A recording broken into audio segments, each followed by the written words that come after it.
We have been discussing about the male reproductive system. In the last video I had discussed about the testis, that is the internal structure of testis. We have to discuss the other three topics are there, subtopics: accessory ducts, accessory glands, and then followed by external genitalia. Now let's understand about the male sex accessory ducts.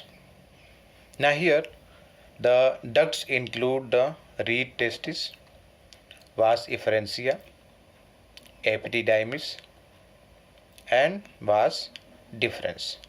Just let us have a look in the figure.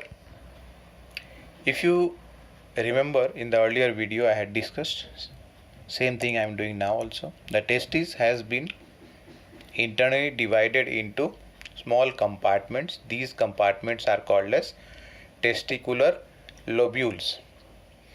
Inside each in each of these testicular lobules are present 3 seminiferous tubules.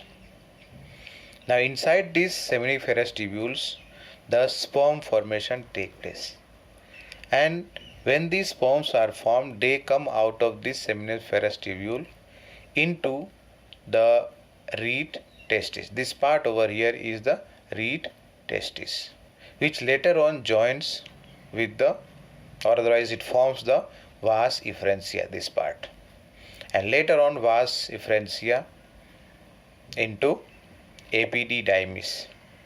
This is a highly coiled structure which measures around 6 meters in length, but it is highly coiled structure, and which is followed by the vas deferens.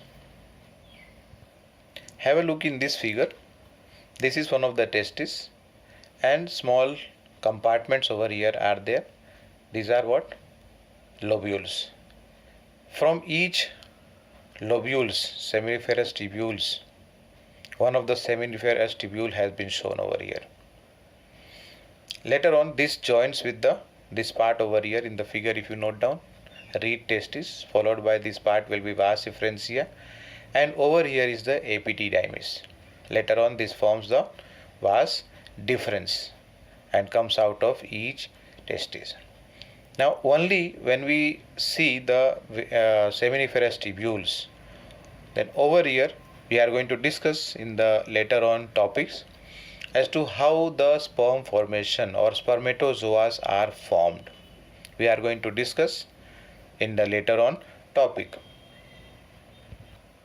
So what happens here? Seminiferous tubules of testis, they open into vas efferentia through the reed testis. First seminiferous tubule opens into reed testis, followed by the vas efferentia. Later this vas efferentia come out of the testis and opens into the epididymis, which is located on the posterior surface or along the posterior surface of each testis. Now this epididymis later on leads to vas deferens, that ascends little bit onto the abdominal part and loops over the urinary bladder. Later on this vas deferens receives a duct from seminal vesicle and then opens into the urethra. A small part is there which is called as ejaculatory duct. Let us see this in the figure once again. Note down here, that is, this is the urinary bladder. From here the urethra starts, and then urethra opens onto the outside through the urethral meatus, or otherwise here orifice of urethra. Now what we are talking here, vas deferens is here. This has come from epididymis. It ascends and then makes a loop over the bladder, that is urinary bladder, and then here it receives the tube, a small part of the tube that is coming from seminal vesicle, and joins together to form small part that is called as ejaculatory duct here. Now what is the work of this duct? This duct stores and then transports the sperm from the testis to the outside through the urethra.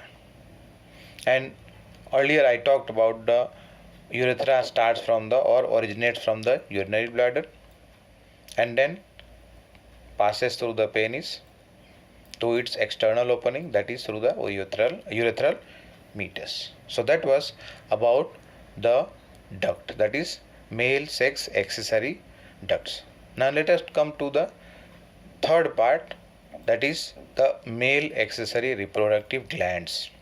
Now here there are three main glands which are accessory reproductive glands in human male.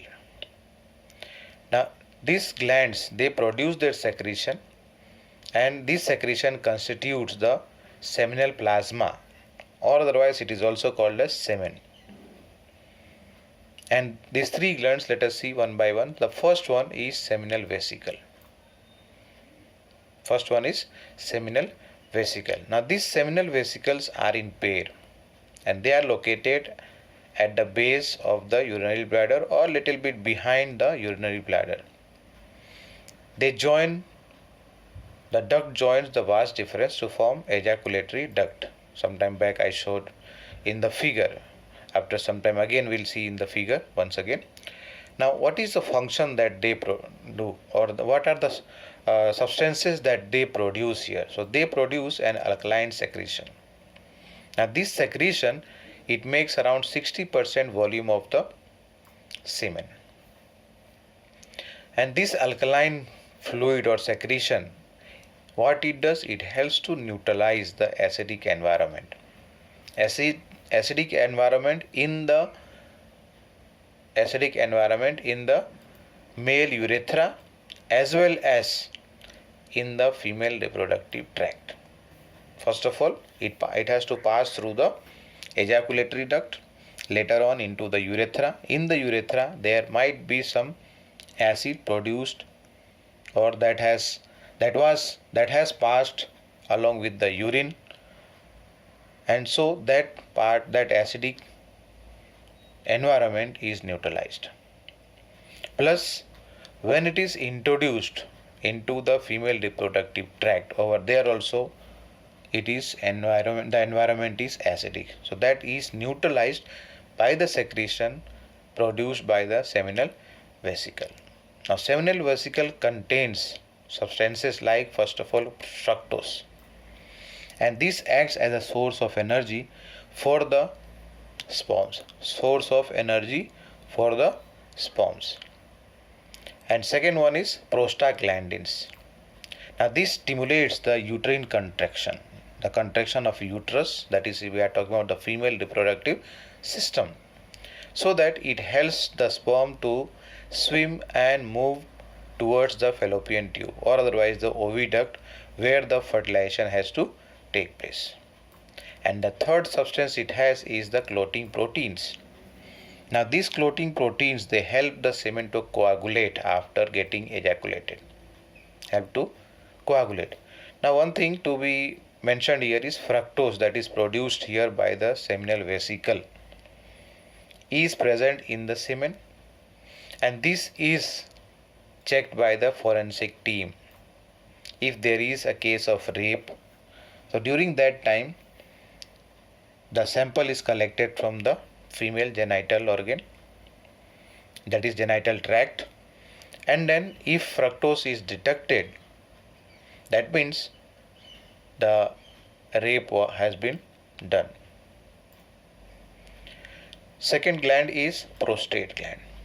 This is located at the base of the urinary bladder, and this produces a milky secretion, slightly alkaline secretion, and this forms around 25% volume of the semen.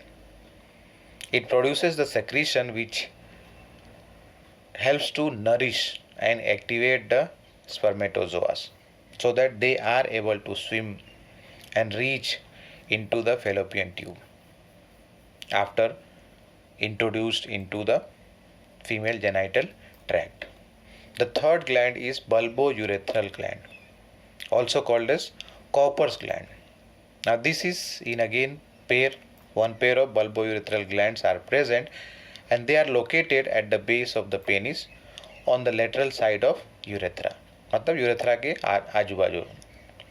Now they secrete a clear and viscous mucus, so that it is helpful in lubricating, and it is alkaline in nature again.